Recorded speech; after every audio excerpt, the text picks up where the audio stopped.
ایک حدیث رسول ہے کہ ایک صحابی رسول بدوی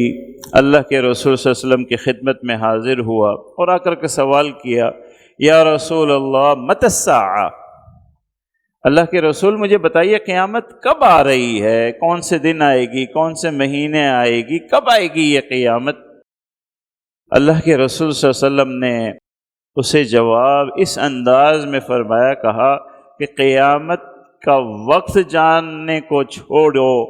یہ بتاؤ کہ تم نے اس قیامت کے لیے کیا تیاری کر رکھی ہے؟ جب آئے گی وہ تو آئے گی،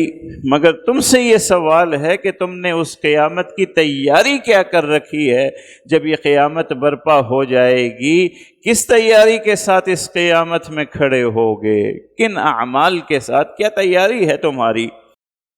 تو اس صحابی رسول نے جواب دیا، اللہ کے رسول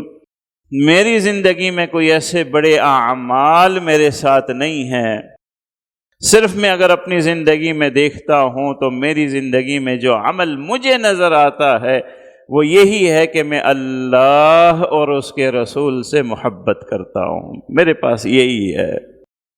جسے میں نے قیامت کے لیے ایک سرمایہ کے طور پر رکھا ہے، جس پہ میں بھروسہ کرتا ہوں، وہ اللہ اور اس کے رسول سے محبت ہے، اور کچھ نہیں ہے میرے پلے۔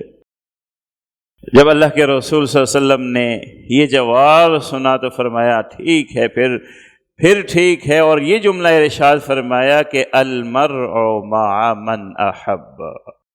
خوش ہو جائیں پھر کہ قیامت کے اصولوں میں ایک اصول یہ بھی ہے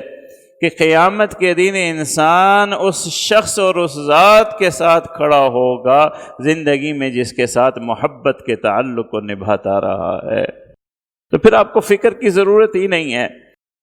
جب اس بات میں اگر آپ صادق ہو کہ اللہ کے رسول سے محبت کرتے ہو تو پھر فکر کی بات نہیں ہے کہ جس مقام پر اللہ کا رسول روز قیامت کھڑا ہوگا تم بھی اسی جگہ پر اللہ کے رسول کے ساتھ کھڑے ہوگے، تمہارا بھی وہی حشر ہوگا۔ تو یہ اللہ کے رسول سے محبت کا نفع ہے، کتنا قیمتی عمل ہے کہ قیامت کے ہر مرحلے کے لیے اللہ کے رسول نے فرمایا المرء مع من احب۔ جتنے مراحل بھی گزر جائیں قیامت کے، جو اس دنیا میں اللہ کی محبت اور اللہ کے رسول کی محبت کے اپنے دعوے کو سچا کر دکھلا کے چلا گیا